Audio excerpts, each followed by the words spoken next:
எங்களுக்கு அஜிதா ஆளன் தான் வரணும். அவங்களுக்கு தான் சீட்டு கொடுங்க.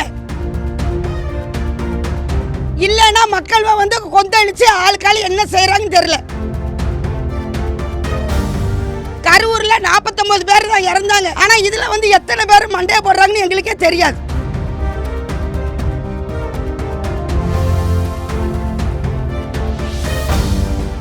தூத்துக்குடியில அஜிதா ஆளன் அவர்கள் 2 வருஷமாக நமது மாவட்டத்தில் எல்லா இடத்துக்கும் நன்மை தின்மை எல்லா இடத்துக்கும் சுடுகாடு வரைக்கும் நின்று அழுது கொண்டு இருந்தார்கள். ஆனால் இப்போதைக்கு அண்ணன் விஜயை பார்க்குறதுக்கு சென்னை பனையூருக்கு போன இடத்தில் காரை நிப்பாட்டி கூட அவங்கள்ட்ட ஒரு பதில் சொல்லாமல் அவங்க பொம்பளின் பார்க்காத அளவுக்கு அவங்க காரை மறித்தார்கள்.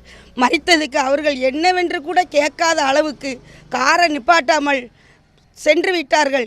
பாவம், அவங்க ஒரு பெண் 2 வருஷமாக நின்று அழுது கொண்டு இருந்தாலும் இன்றைக்கி ரொம்ப அவங்க ஏங்கி அழுகிறத பார்த்து எங்களுக்கு ரொம்ப மனசு கஷ்டமாக இருக்குது. இன்றைக்கி அவங்க வந்து கட்சியிலேருந்து சாப்பிடணும்னு அவசியமே கிடையாது. ஆனால் அவங்க வந்து இன்றைக்கி வந்து தான் கையை நம்பி அவங்க வாழ்ந்துக்கிட்டு இருக்காங்க. இன்றைக்கி வந்து 10 ரூபா செலவழித்தாலும் ஒரு இடத்துக்கு கூட்டு போனாலும் யாரோட காசுலேயும் நாங்கள் டீ காப்பி குடிக்க மாட்டோம். எங்களோட காசில் தான் நாங்கள் டீ காப்பி இன்றைக்கி வரைக்கும் நாங்கள் குடித்து வாழ்ந்துக்கிட்டு இருக்கோம். அவங்க எங்கே கூப்பிட்டாலும் அவங்க கூட இடமா நாங்கள் போகிறதுக்கு ரெடியாக இருக்கிறோம்.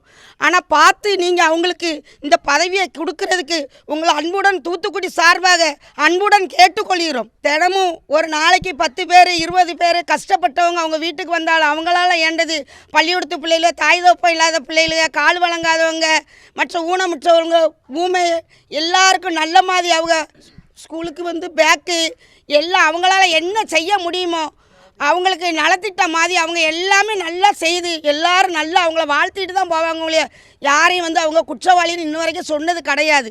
அவங்களுக்கு நீங்கள் பார்த்து உங்கள் கண்ணான நீங்கள் என்ன செய்யணுமோ செய்யுங்க. முதல்ல வந்து அவங்க அண்ணன் தான், பெல்லா ஜெகன் அண்ணன் தான் முதல்ல வந்து விஜய் கட்சியில் ரொம்ப ஆர்வமாக இருந்தாங்க. இப்போ அவங்க பல பிரச்சனையில் வந்து அவங்க ஒதுங்கிட்டாங்க. அதுக்கு அடுத்தது அவங்க தங்கச்சி வந்து நான் நிற்பேனே, இந்த கட்சியை நான் உருவாக்குவேனே, நான் தான் இதில் நிற்பேன்னு சொல்லி அந்த கட்சிக்கு அவங்க முறைப்பாடு கொடுத்து அவங்க முன்னகுட்டி வந்து நிற்காங்க. 2 வருஷமாக வீட்டில் வேலை வெட்டி பார்க்காத அளவுக்கு அவங்க போகிற இடத்துக்கெல்லாம் எல்லாருமே போவாங்க.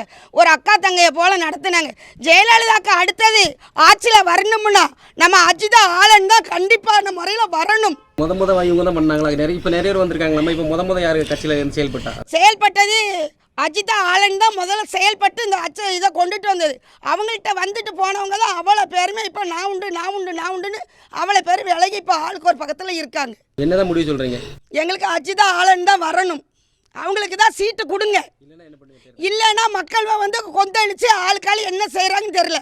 கரூரில் 49 பேர் தான் இறந்தாங்க. ஆனால் இதில் வந்து எத்தனை பேர் மண்டைய போடுறாங்கன்னு எங்களுக்கே தெரியாது.